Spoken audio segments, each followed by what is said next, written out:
Hello my friends and welcome, my name is Dennis and this is the latest update from Ukraine. Advancement of Ukrainian army continues here in Kharkiv, Lugansk and Donetsk regions and also on the south in Kherson region. Firstly, let's go as usual to the north side of Ukraine where we took Liman and all of the nearby territories. So today it's been confirmed that we took Borova and actually our forces crossed this lake and river over here. So Russians tried to build a new defense line unsuccessfully. As you can see, we have a major advance over that river. Now I just want to zoom out a little bit and show you the timeline, how it happened. So it was yesterday and it is today. And then we advanced towards Borova. We took this part and advancing towards Svatove. Svatove is very important and Russia used this crossroad for their supplies. If we cut this part, we're gonna take all of that territory and I hope that we're gonna get closer to Lysychansk and Severodonetsk very soon, and we're gonna take Kreminna. If we take Kreminna, we're also gonna cut supplies for Russians in Severodonetsk and Lysychansk, and on the secondary roads will stay for them to be supplied that are not very effective. The weather changes, now the ground is kind of soft and roads play more role nowadays in this autumn weather, and I do expect that we're gonna reach the borders of the Kharkiv region. Actually not much left to free from Russian occupiers, but I think we also need to concentrate our forces to take Troitsky, because here we have the main railroad that is going all across the Lugansk region towards Lugansk itself. More about Borova, it's kind of important because here we have the bridge.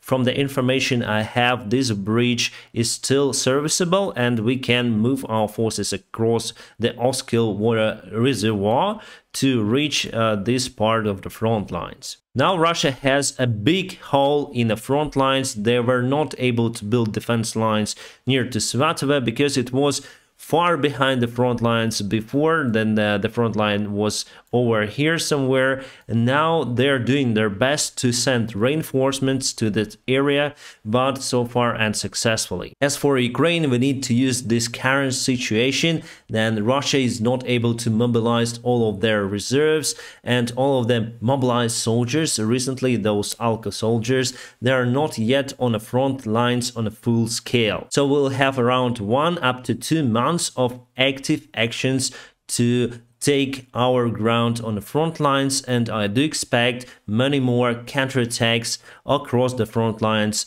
successful counterattacks for Ukraine. And you see this gray area over here, it means that there could be some of the Russians, but I think that it will turn blue very soon, and I think that we're gonna reach Svatove also very soon. Just want to measure the distance from the city to the front lines. 20 kilometers, not far away, and we can already reach Svatove city with our artillery systems. Then we got Izum. I told you that it's just a matter of time, then we're gonna take Liman. So now I'm saying that it's just a matter of time. I think this month we're gonna free Svatove, we're gonna take Troitsky and free Severodonetsk, Lysychansk and Rubizhne. However, it would be hard for our army to reach those cities because it's very hard to fight in urban environment. Nevertheless, my friends, I wouldn't underestimate our enemy because they still fight. Some of them are motivated, they have volunteers. Yeah, mainly they have, especially those LPR, DPR republics. Those soldiers are not very qualified and motivated, but really they have also private military campaign soldiers that fight really hard, and every step for our army was very hard. And then we took Liman, we also got many losses. Then we take any kind of the villages, we got losses as well. Obviously Russians lose much more, but my friends, it's tragedy for our people since we are losing our best guys here on the front lines. But we don't have the other way out. We need to fight for our country, for our future as Ukrainians. Let's move to the south here where we have advantage. I can see 2 of the vectors of a Ukrainian counterattack, so let me show it to you. So one from this side, The other goes all across the Dnieper River. Probably we're gonna take some of the Russian army in this ring and circle them here partially. But what can I see that they are running away from this territory? Probably they got the order to leave it for good because our advancement is very strong here. Yesterday we got the information from Russian publics that our forces are in Dubchane. According to the recent map, I would say that we are very close to that village. And speaking about this particular map, we have some sort of delay, like 1 day or 2 days. So I'm almost sure that our forces are very close to Dubchane or already in the city itself. So how far away are we from the previous front lines? 25 kilometers. It's quite a lot, my friends, as for 1 day advancement. Also, we took this village on the north, Arkhangelsk, and by the way, I need to show you the timeline of the events. So it was yesterday. No, it was yesterday, like that. And it is today. Very huge. At first I thought that it's impossible to encircle Russians over here since we are advancing mainly across the Dnieper River, but also we have this advancement from this side. However, we're not taking that ground as fast as here, but we may encircle the Russian group which is based over here, and we're gonna reach Nova Kakhovka, cutting Russians into 2 parts. Basically, there's gonna be 3 parts. One is here, then we cut it to Nova Kakhovka. I hope it's gonna be like that. The other one is natural obstacle in Gulets River. So we'll have like 3 parts of the Russian groups in this part of the Kherson region. Just to remind you, all of those bridges were cut, but still Russia may send some of their reinforcements and supply to that area because they have some of the ferries that may transport goods across the Dnieper River, but for 25,000 soldiers that they accumulated in this part, it's simply not enough. They need bridges, or at least pontoon bridges, but we use HIMARS rocket artillery systems to destroy any kind of the supply lines.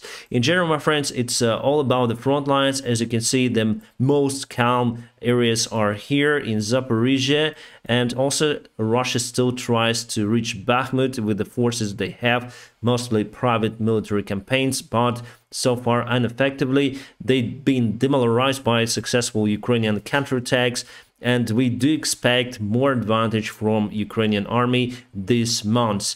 My friends, now let's go to some of the news and events. Elon Musk went crazy on Twitter, or maybe someone hacked his account there. So he says that probably Crimea should go to Russia, something like that. We need to sign the peace agreement. So it's interesting. And now he starts the vote. Let's try this. The will of people who live in the Donbass and Crimea should decide whether they're part of Russia or Ukraine. So yes, no, you may vote. And our President Zelensky said, which Elon Musk do you like more? One who supports Ukraine, one who supports Russia. So it's just went crazy. Yeah, Elon Musk is some sort of the extraordinary man. We got his Starlink systems here in Ukraine working for our army, for our doctors. So it's a great help for our country, even though in most of the cases we have to pay for those antennas, and I ordered the one for myself because Russia may target our critical infrastructure, including internet, electricity, and other stuff. That's why I bought solar panels and I ordered the Starlink system for me. And Elon Musk, yes, sometimes his tweets are not okay. And how would you say to other country to give up their territory, legal territory? I mean, should you say to give up Alaska to Russia or something? So it's not correct, politically correct or human correct to speak about the other country's territory. Obviously, Russia propaganda would be happy about it. Yeah, here he tells Crimea, formerly part of Russia as it has been since 1783, but no, before it was part of Greece, and after it was part of the Ottoman Empire, so Turkey, and after that it was occupied by Russia, and legally then Ukraine got its independence Crimea was recognized by all of the states that are present in the United Nations, that Crimea is the part of Ukrainian territory. I also monitor Russian publics, and they say that no worry about Russian forces who left Liman, because in our history we even left Moscow for Napoleon, and that war ended in Paris. I think it's not gonna be like that. We already broke this war. We turned it upside down for Russia. We took all of the initiative on the front lines, and even with mobilized soldiers, Russia cannot solve the problems they have in their army. They have issues with logistics, with communication, with management of their forces, and the only way for them is to be defeated in Ukraine. France is giving Ukraine those armored vehicles, the possible installation of the gun on the top, and we'll have 20 of those. The name of this vehicle is Bastion. The heroes of Azovstal, the leaders of Azov regiment that are in Turkey, met with their families. Now we have the deputy of President Zelensky together with First Lady of Ukraine, Olena Zelenska. Just to remind you, as a part of the exchange negotiations, those leaders of Azov should remain in Turkey till the end of this war. By the way, my friends, check out my Telegram channel, because there I post the information that I cannot upload on YouTube because of the YouTube policy.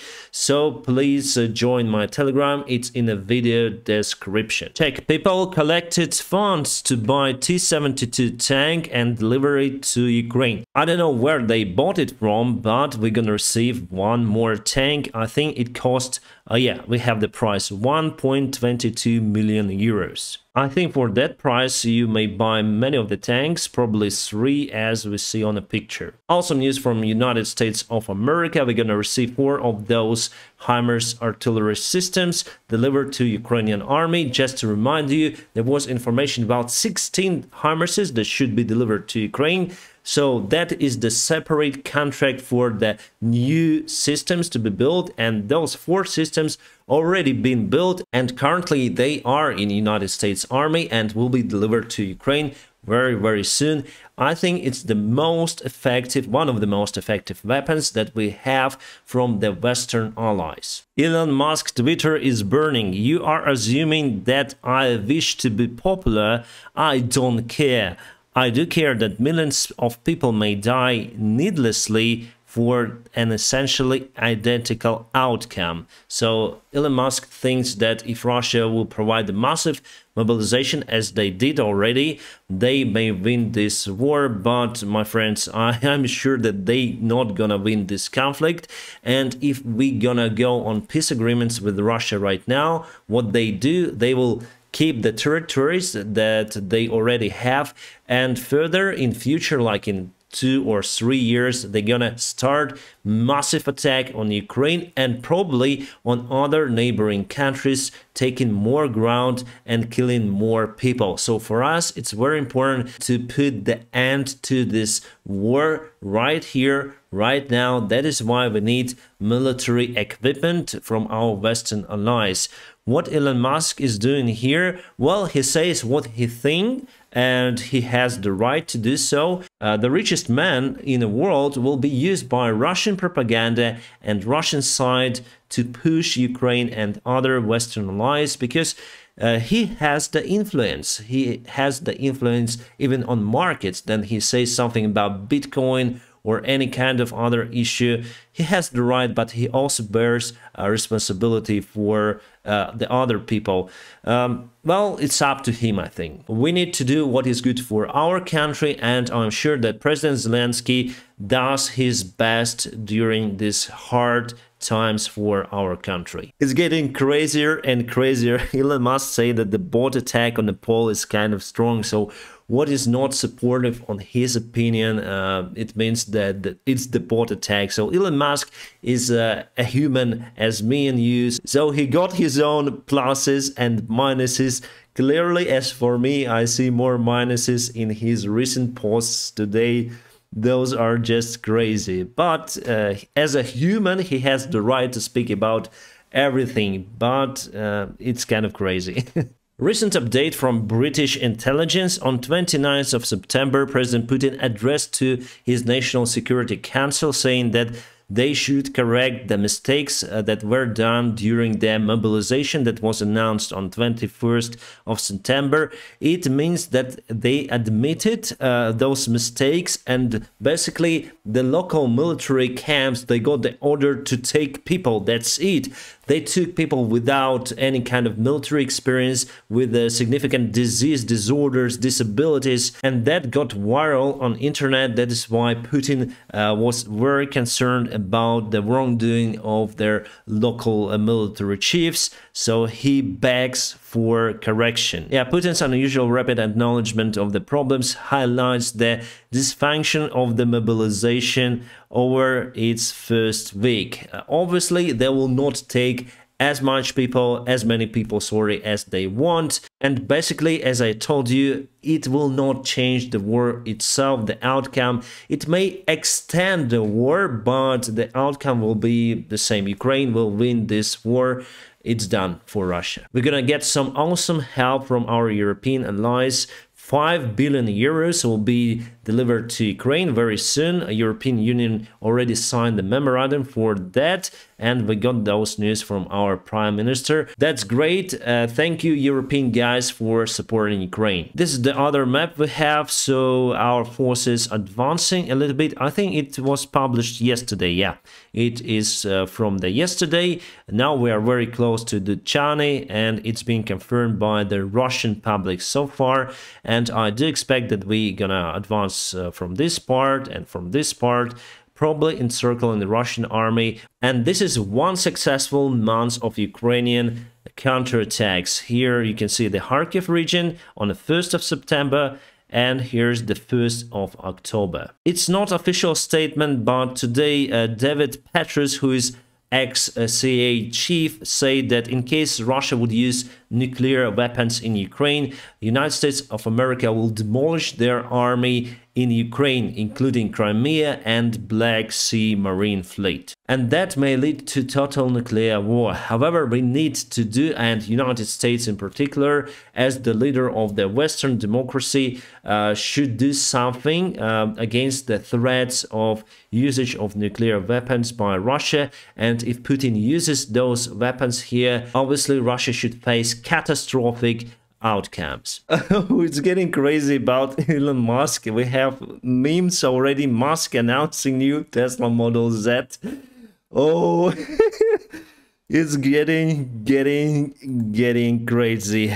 I'm gonna keep you updated on situation here in Ukraine. Now press the like to this video to propel it around YouTube to wider audience. And by the way, you are the best audience here on YouTube. That is why I call you my friends.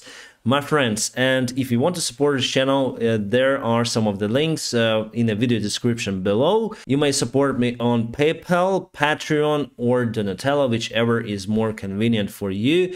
I wish you a peaceful sky wherever you are. Have a great time.